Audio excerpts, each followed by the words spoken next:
ఈ పరబ్రహ్మ ఆయన ఏం చేశాడంటే తన నుంచి ఒక చిన్న అంశను విడదీసి, అంటే ఒక చిన్న భాగాన్ని, ఆ చిన్ని భాగాన్ని ఒక చిన్ని శరీరంలో ప్రవేశపెట్టాడు. ఆ విడదీసినటువంటి భాగాన్ని అంశ అంటారు. ఆయన మూలాత్మ, పరమాత్మ, విశ్వాత్మ, ఎన్ని పేర్లైనా పెట్టుకోండి. అందులోంచి విడిపడినటువంటి చిన్న భాగం అంటే అంశ, దాన్ని ఏమంటారు అంటే అంశాత్మ అంటారు. ఆయన ఏం చేశాడంటే ఈ అంశాత్మకి ఒక లక్ష్యాన్ని నిర్దేశించి, ఏమిటి లక్ష్యం?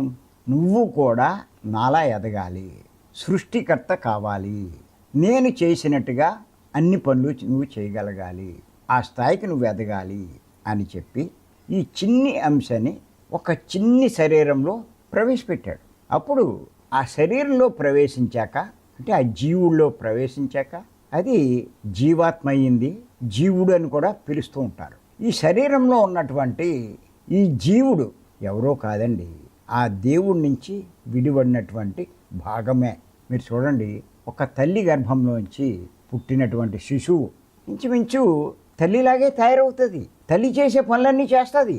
తల్లి ఎలా ఆ శిశువును కందో, తల్లి నుంచి విడిపడినటువంటి ఆ శిశువు మళ్ళా తల్లిలా ఎదిగి తను కూడా శిశువుల్ని కంటది. ఇక్కడ మీరు గమనించండి, ఇప్పుడంటే మనకు ఆపరేషన్లు వచ్చినాయి, కానీ ఇదివరకు ఒక్కొక్కళ్ళకి 10 మంది 15 మంది కూడా పిల్లలు ఉండేవారు. ఇప్పుడు ఒకళ్ళనే భరించలేకపోతున్నారు, ఇంకా అంతమందిని ఏం భరిస్తామని చెప్పి ఆపరేషన్ చేయించుకుంటున్నారు. లేకపోతే 10 మంది 15 మంది కూడా శిశువులను కనేవారు.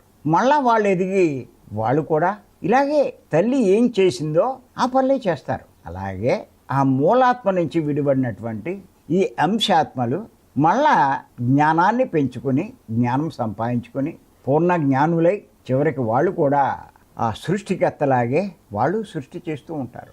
వాళ్ళనే కో క్రియేటర్స్ అంటారు, లేదంటే పూర్ణాత్మ అంటారు. అలా ఎదుగుతారు. అది అంటే ఆ మూలాత్మ అనే దేవుడు ఏ పనులు చేస్తాడో ఈ అంశాత్మ శరీరంలో ప్రవేశిస్తే జీవుడైంది. ఈ జీవుడు కూడా ఆ దేవుళ్లాగే చేస్తాడు, ప్రవర్తిస్తాడు.